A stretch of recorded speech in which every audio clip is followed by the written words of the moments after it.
நீங்கள் நினைக்கிற மாதிரி ஃபைனலுக்கு பார்த்தீங்கன்னா 4 பேர் தான் போக போகிறாங்க. 2 பேர் வந்து வெளியில் போயிருக்காங்க அப்படின்னு தான் சொன்னோம். 2 பேர் வந்து தவிர்க்க முடியாத சூழ்நிலையா இல்லை இவங்களோட சதியா அப்படின்னு சொல்லிட்டு நம்மளுக்கு தெரியவே இல்லை. அந்த 2 பேர் யார் அப்படின்னு சொல்லிட்டு பார்ப்போம். வருஷம் பார்த்தீங்கன்னா பணப்பெட்டி வந்து சூப்பராக இருக்கும். நான் எடுத்துகிட்டு வெளியில் போகிறேன்டா அப்படின்ற மாதிரி இருக்கும். ஆனால் இந்த சீசன்லாம் பார்த்தீங்கன்னா முதல் முறையாக பிக் பாஸ் வரலாற்றிலேயே வந்து பணப்பெட்டி எடுக்கிறவன் வரல அப்படின்னா அப்படியே வெளியில் போக வேண்டியதான். அது மட்டும் இல்லாமல் நாங்கள் காசு தர மாட்டோம், வின்னர் அமௌண்ட்லேருந்து தான் தருவோம் அப்படின்ற மாதிரியும் பேசிகிட்டு இருக்காங்க. பேசலாம், அதுதான் நடந்துக்கிட்டு இருக்கு. ரவீந்தர் என்ன சொல்லிட்டு இருக்காரு அப்படின்னு கேட்டிங்கன்னா, அதாவது சௌந்தர்யா உன்னோட ப்ரைஸ் அமௌண்ட்லேருந்து குறையுதா, நீ தான் டைட்டில் வின்னர் அப்படின்னு சொல்லிட்டு பேசிகிட்டு இருக்காரு. இவ்வளவு நாள் வந்து முத்துக்குமரனுக்கு வந்து சொம்படிச்சு பேசிகிட்டு இருந்தாரு. இப்போ பார்த்தீங்கன்னா சௌந்தர்யாவுக்கு சப்போர்ட் பண்ணிட்டு பேசிகிட்டு இருக்காரு. என்னதான் ஒன்றும் நம்மளுக்கு புரியவே மாட்டேங்குது. ராயன் பா தூக்கி போட்டு ராயான்ற மாதிரி 25 செகண்டில் வந்து 2 லட்சம் ரூபாய் எடுக்கணும் அப்படின்னு சொல்லிட்டு சொன்னால் தலைமை பார்த்தீங்கன்னா முன்னே வந்துட்டா 17 செகண்ட்லேயே பார்த்தீங்கன்னா 45 மீட்டரை வந்து கடந்து வேற லெவலில் பார்த்தீங்கன்னா சம்பவம் பண்ணிட்டாரு அப்படின்னு தான் சொல்லப்போனால் அது 90 மீட்ரு 100 மீட்டருன்னு கணக்கு வச்சா கூட பார்த்தீங்கன்னா சூப்பராகவே அடிச்சு நவுத்திட்டாரு அப்படின்னு தான் சொன்னேன். 2 லட்சம் ரூபாயும் பார்த்தீங்கன்னா அவரோட வசம் வந்துருச்சு. இப்போ வந்து 47,50,000 ரூபா தான் இருக்குது. முத்துக்குமரன் பணத்துலேருந்து குறைஞ்சிக்கிட்டே இருக்குது அப்படின்னு தான் சொன்னோம். பிக் பாஸ் வேற ஒரு ட்விஸ்ட்டை வேற வைக்கிறாரு. அது என்ன அப்படின்னு கேட்டிங்கன்னா, இனிமேல் வரக்கூடிய போட்டிகள் வந்து ரொம்ப கடுமையாக இருக்கும் அப்படின்ற மாதிரி சொல்கிறாங்க. ஜாக்லினும் சரி பவித்ராவும் சரி யோசிச்சுக்கிட்டே இருக்காங்க, என்னால் ஓட முடியாது, இனிமேல் எது ஹடல் இருக்குமா, கஷ்டமாக இருக்கும்னு வேற சொல்கிறாங்க. என்ன பண்ணுறேன்னு சொல்லிட்டு யோசிக்கிறாங்க. முத்துக்குமரன் சரி ரயான் சரி நம்ம ஒரு தடவை போய் பார்த்துட்டோம்னா திரும்பி ட்ரை பண்ணலாம், ஆனால் எப்படி வருதுன்னு பார்த்துக்கலாம் அப்படின்னு சொல்லிட்டு அவங்களுமே பார்த்தீங்கன்னா ஆயத்தமாகவே இருக்காங்க. இப்போ கிடைச்ச தகவல் படி பார்த்தீங்கன்னா இந்த 2 அடுத்து வருது இல்லை, இது வந்து பார்த்தீங்கன்னா மீட்டரை அதிகப்படுத்தி ஏதாச்சும் ஒன்று ட்விஸ்ட்டை உள்ள வைக்கிறாங்களாம். அதில் வந்து பார்த்தீங்கன்னா ஜாக்லின் தான் சிக்கிக்கிட்டாங்க அப்படின்ற மாதிரி தான் இப்போ வரைக்கும் தகவல் வருது.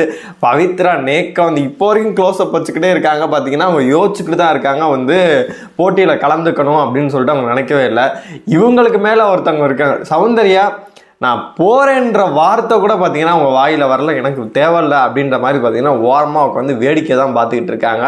ஜாக்லினும் பவித்ராவும் பார்த்தீங்கன்னா யோசிக்கிறாங்க, அதாவது பண்ணலாமா வேணாமா, இந்த மாதிரி இருந்தால் பண்ணிடலாம் அப்படின்ற மாதிரி பார்த்தீங்கன்னா 2 பேருமே யோசிச்சுட்டு இருக்காங்க. ஒரு படி முன்னாடி போய் நேற்றுலேருந்து பார்த்தீங்கன்னா ஜாக்லின் அவர்கள் வந்து பண்ணணும் நம்ம ஓட்டு போட்ட மக்களுக்காக ஏதாச்சும் ஒன்று பண்ணணும், சும்மா உட்காரக்கூடாது, ஒரு முத்து 15 செகண்டில் வந்து 12 வந்துட்டான், நம்மளால் அட்லீஸ்ட் 18 செகண்டில் வர முடியும்னாலும் கொஞ்சம் ட்ரை பண்ணுவோம் அப்படின்ற மாதிரி சுனிதாட்டையுமே பேசிகிட்டு இருக்காங்க. என்னை பொறுத்த வரைக்கும் ஜாக்லின்னா இதில் களம் இறங்கி ஏதோ ஒன்று ஆயிடுச்சு போல இருக்கு, கீழே எதுவும் விழுந்துட்டாங்களா இல்லை உள்ளே வர முடியாமல் வந்து செகண்ட்ஸ் முடிஞ்சிருச்சா அப்படின்னு சொல்லிட்டு நமக்கு தெரியவே இல்லை.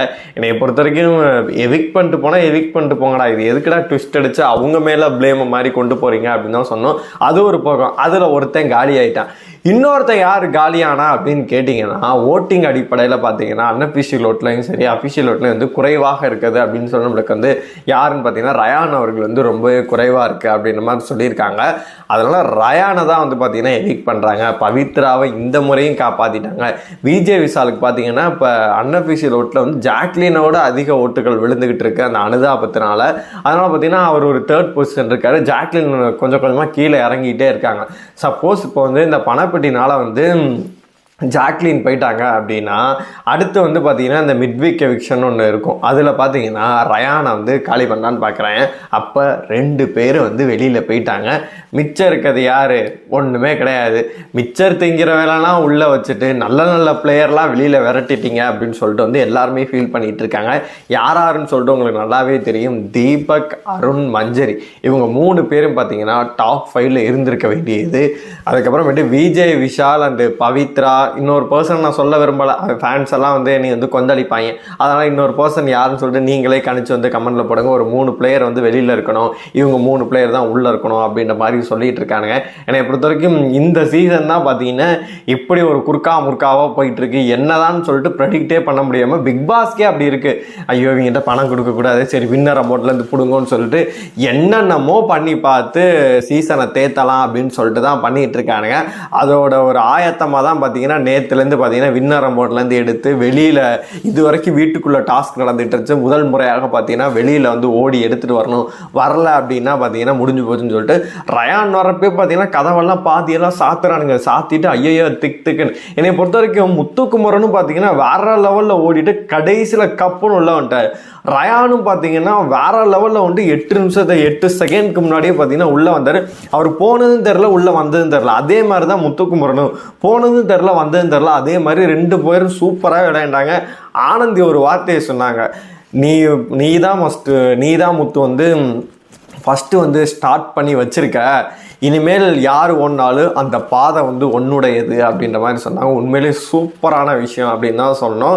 டைட்டில் வின்னர் அமௌண்ட்லேருந்து இவங்க ஏன் எடுக்கிறாங்க அது மட்டும் தான் கடுப்பாக இருக்குது. மற்றபடி டாஸ்க் பீஸ்ட் பார்த்தீங்கன்னா சூப்பராக பர்ஃபார்ம் பண்ணிட்டு இருக்காங்க. அடுத்த டாஸ்க் வரும்போது பார்த்தீங்கன்னா கடினமாக இருக்குன்னு சொல்லிட்டு பிக் பாஸும் சொல்லியிருக்காரு. அதனால பார்த்தீங்கன்னா சரி நம்ம என்னதான் இது இறங்கி பார்த்துரும், அந்த கடினமாக இருக்கிறதுல ஒரு ட்விஸ்ட்டு வச்சுருப்பாங்க. அந்த ட்விஸ்ட்டு தெரியாமல் என்னை பொறுத்த வரைக்கும் ஜாக்லின் இறங்கியிருக்கலாம் அப்படின்னு தான் நான் நினைக்கிறேன். ஏன்னா ஹடல் இருக்குமா அப்படின்னு சொல்லிட்டு அவங்க வந்து கெஸ் பண்ணிக்கிட்டு இருந்தாங்க. இப்போ ஒரு எக்ஸாம்பிள் வச்சுப்போமே, 60 செகண்ட் சொல்லிவிட்டு பார்த்தீங்கன்னா 30 மீட்டர் அப்படின்னு சொல்கிறாங்க. பரவாயில்லையே 30 மீட்டர், சரி நம்ம ஏதாச்சும் பண்ணி தப்பிச்சிடலாம் அப்படின்னு சொல்லிட்டு ஜாக்லின் இறங்க போகி அது பார்த்தீங்கன்னா அவங்களுக்கே வந்து பேக் ஃபயர் ஆகி வெளியில் போகிறதுக்கான சூழ்நிலை கூட அதிகமாகவே இருக்குது. என்னதான் இருந்தாலும் இன்னும் காற்று வாக்கில் வந்து நிறைய பேர் இந்த பணப்பெட்டினால ஒருத்தர் போயிட்டாங்க அப்படின்றது மட்டும் கன்ஃபார்மாக சொல்லிட்டு இருக்காங்க. அப்புறம் மிட் வீக் எவிக்ஷனாக ரயானா தான் பண்ண போகிறதுன்னு பார்த்தீங்கன்னா ஒரு நியூஸும் வந்திருக்கு. என்ன நடக்க போகுது, அடுத்து என்ன ஆக போகுது அப்படின்னு சொல்லிட்டு நம்ம வெயிட் பண்ணி பார்க்கலாம். உங்களை பொறுத்த வரைக்கும் இந்த பணப்பெட்டியிலேருந்து யார் வெளியில் போனால் நல்லாயிருக்குன்னு சொல்லிட்டு நீங்கள் நினைக்கிறீங்களோ மறக்காமல் கமெண்ட் பாக்ஸில் சொல்லுங்கள். இந்த சீசனில் நீங்கள் யாருக்கு சப்போர்ட் பண்ணிகிட்டு இருக்கீங்களோ மறக்காமல் கமெண்ட் பாக்ஸில் சொல்லுங்கள்.